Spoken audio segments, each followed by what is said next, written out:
Hey, yo, what's going on with it once again? Bros, women, bronies, and pegasisters is the one and only, of course, Mr. Nintendo Sony 2011 AK versus the guy 2009, of course, the Nintendo Manga 360, back again with another Guys For You videos, another vlog for you guys. And, of course, you guys on the Wrestling Interest channel. Before I begin, definitely check out freeNumber.com and, of course, SubNewStudio.net. If you want for your channel banner design and a picture specifically made just for you, I'll put their link in the description box below to all their social media network connections. And, of course, check them out on Google as well. Best partnership ever had. Without further ado, let's begin. So, today, it was about a couple days ago when I heard this. Once again, I get a credit card due. And Ain't Mobile 19 and a couple other people kind of talked about this a little bit. Especially with the small little mini announcements of Pokken Tournament with Weavile and Charizard actually being added to the Pokken Tournament roster arcade Japanese game from Bandai and Namco, of course. And you know, Bandai doesn't do a lot of business here in the US anymore. I think after the 90s were over and the 2000s came up, I think there was some dispute or argument with the United States and Bandai, so they kind of stopped doing business with each other. But I think Namco still does business with the United States, so that's really fucking cool. I'm not gonna lie. And he actually brought up a really interesting topic I wanted to touch base with you guys for a couple of minutes, maybe an hour, who knows, depends on how long I ramble in my big fucking mouth, of course. On viewer discretion's advice, since, you know, I really don't give a shit if I fucking cuss anymore or not. Regardless if I have the network partnership or not, it doesn't matter, because I've seen other people that have this thing cuss their fucking ass off and they still, you know, don't get in trouble at all. So I'm going to do that again. Starting this July, even though it's already July. Anyways, ladies and gentlemen, I brought out a very extremely interesting topic about how the 20th anniversary of Pokemon's coming up pretty soon. I'm not sure when that is, even though it's pretty bad because, you know, I've been a Pokemon fan for almost 20 years already. And you'd think I would know when the anniversary of Pokemon is. Unfortunately, I don't. I don't know if it's this fall, this winter, earlier this summer it already passed, or it's about to happen this month, this day. Who knows? Actually, yeah, a lot of people know. But as soon as I find out what date it is, and I'll put in the description box below, and say, oh, what a fucking dumbass I was in the description box below. I should have known it was this date on this time and this year or whatever. And he brought in really another interesting topic on how back when it was the 10th anniversary of Pokemon, they made Pokemon remake games for the Kanto region, aka the first generation that started it all, aka my childhood, pretty much bread and butter. It's a rap type of thing. You know, icing on the cake of when I was growing up as a kid, of course. And I'm not gonna lie, my God, if they were to bring it back again, I feel like in a way it's kind of early. I mean, if, in my own personal opinion, if Game Freak and Nintendo do decide to actually bring back Generation 1's Pokemon remake games for Red and Blue again, I'd probably be 40, 50, maybe even 60 years old by the time that even happens. So in about, let's see, 26 now, so let's see, 10, 15, in about 15, 25, 35, 45, maybe 50 years from now. That's probably when they're going to end up bringing that franchise for Red and Blue back ever again, in my own personal opinion. So anywhere from that time period, from like maybe me now all the way up to 56 years old, almost as a senior citizen. That being the case, that if I'm even into video games by then, which I probably will be, you know, because by then society will probably change a lot more. They'll be a little bit more accepting about, you know, grown men or even grown women, such as myself, you know, being into little cartoony type of things that are anime. You know, they probably won't give a fuck anymore.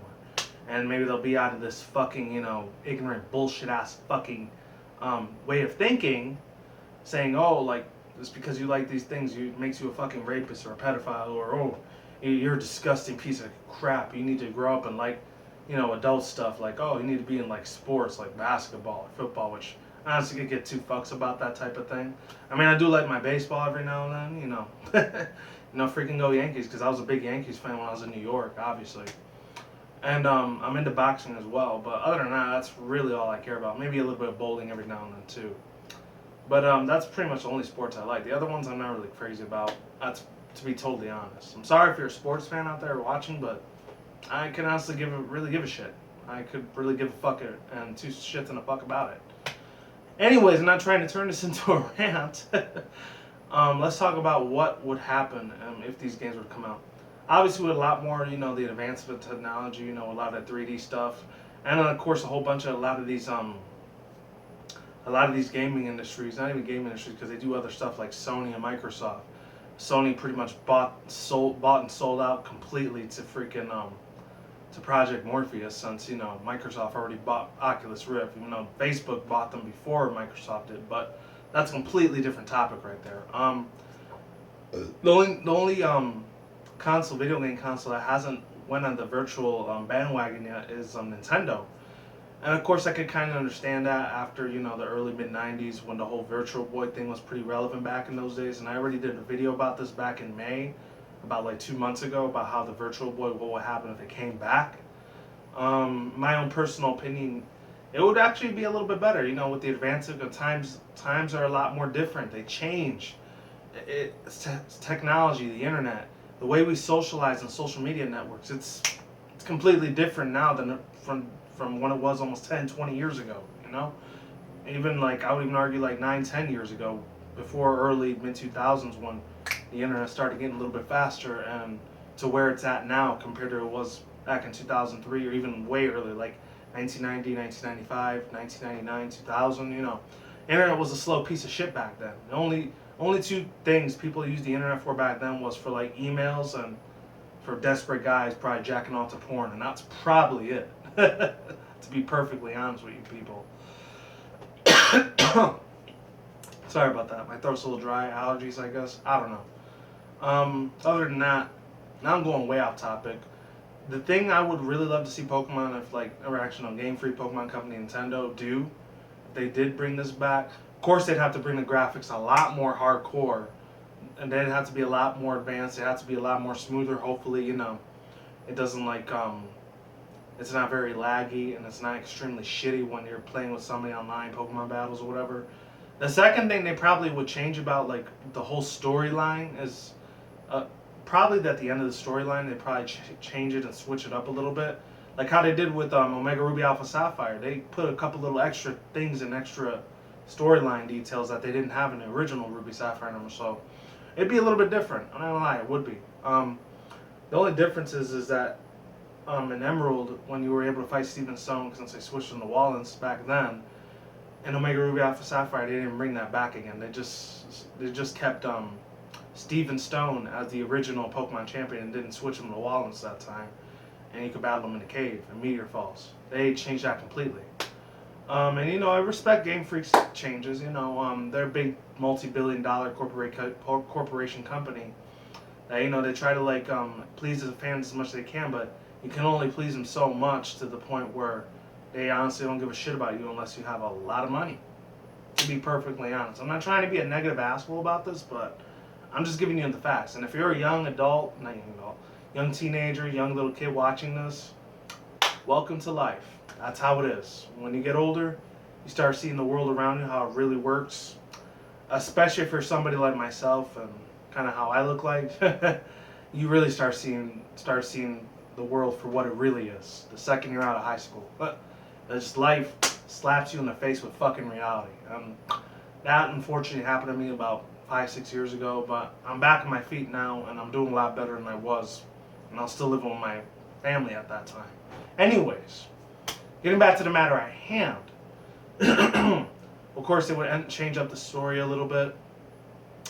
I don't know how they would change the story. Of course, you probably have to still, get the 8 badges. Well, get your first Pokemon, get your 8 badges, fight the Elite Four, fight Gary, unless they change that ending part of the story of Pokemon. Or maybe even, you know what would be really cool if they did bring Pokemon Red and Blue back? Is you were able to legitimately fight Professor Oak this time. If any people don't know about that glitch about how you can fight Professor Oak at the end of Pokemon, I think it was Pokemon Yellow they did it for. I'm not sure if it was for Red and Blue. I remember in Pokemon Yellow, this was originally supposed to be implemented into the games, but unfortunately, Game Freak at the last second took that feature out.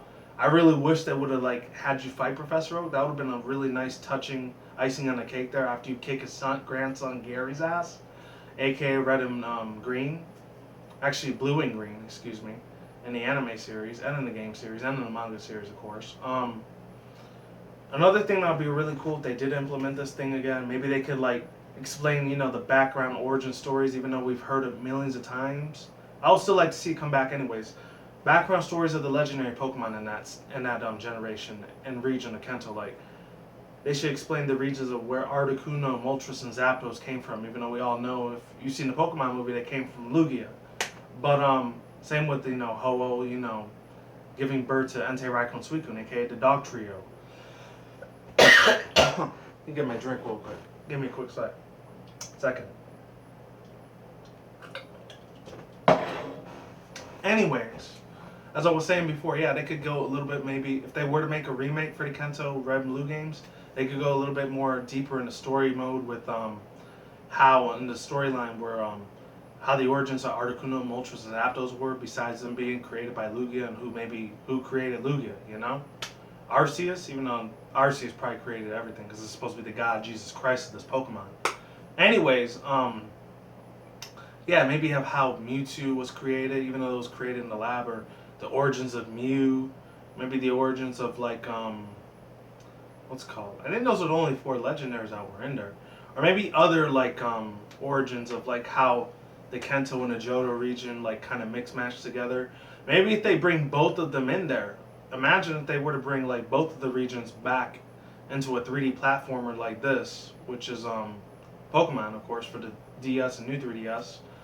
If they brought the Johto series back, maybe they could give Mega Evolutions finally to the Johto starters, Mega Meganium, Mega Typhlosion, Mega Feraligatr. That'd be awesome. So I would love to see something like that, pop off at any second in my face. I would love that, especially on Meganium, because I felt like Typhlosion and Feraligatr were kind of overrated back then. I still kind of feel that way now, but not as much as I used to back then as a 90s 2000s kid. Anyways, yeah, I remember I thought Mega Meganium was going to be a thing. Unfortunately, it wasn't. So it was kind of a little bit of disappointment slapped to my face, but it is what it is. Maybe they could go deeper in the story of why Red, aka Ash, or whatever you want to call him, the main protagonist of the game that you play as, why he never has a father, and who was his dad, and why he never had him around in his life, and maybe if he's actually the son of Giovanni. That'd be crazy as hell if that actually ends up being the case, or somebody else, or the whole origin story of how he got Pikachu and everything, and why Pikachu was upset with him in the beginning, and later on he treats him like family in a way, or the whole background origin story of how Team Rocket was created. That would be a really good story concept to have, the origin background story, how Team Rocket was created and formed, and how the other teams of other generations were created. That'd be cool, but we're only talking about Gen 1 here. We're not talking about the other ones right now. And yeah, that's pretty much it there. And the last things I want to touch base with not before I end this video, because I want to talk about the other ones possibly getting remakes as well. Let's see. Maybe they could explain more backstory of how Mega Evolution works. Even though Professor Sycamore from X and Y pretty much explained that whole thing perfectly, I would like to learn a little bit more about it. Where these stones came from, how they were created, and how they were made. How does it trigger a Pokemon that's already fully evolved to go one step higher into Mega Evolution? I would like to see something like that. I honestly would, no doubt about it. Or the backstory of why do they have to get 8 gyms and fight the Elite Four to become champion of the region? I would love to see some backstory on that. I doubt a Game Freak would do something like that, but if they do, thank you very much. If there's any employees out there at Game Freak watching this video, I highly doubt that there are, please share these ideas, share all the things that I'm talking about, and make this stuff real. Literally, just make it into a reality. That'd be awesome as hell if you guys over there at Game Freak and Nintendo could do that. I would be forever in your guys' debt. I would spend as much cash as I possibly could to see this project come through. That would be amazing. What else? That's pretty much it for that thing. Now for Generation 2, I doubt there's going to be a Generation 2 remake unless it's 20, 30 years from now, when people like myself pretty much drop off at the fan base, when I'll be 50, 60 something by then. What else? Generation 3, they're not going to do one for that because they already did that in 3D. I don't know. Unless in another 10, 20 more years they bring back Omega Ruby Alpha Sapphire, Super Hyper Ultra Omega Ruby, Super Hyper Ultra Alpha Sapphire. I don't know, something like that. Whatever the title's gonna be. I almost hit my computer monitor here. Now let's talk about Generation 4, the Sinnoh region. and you and I both know very well, that there has to be some type of remake for the Sinnoh region. There hasn't been one yet, unless it's for the new 3DS that comes out, or maybe when Nintendo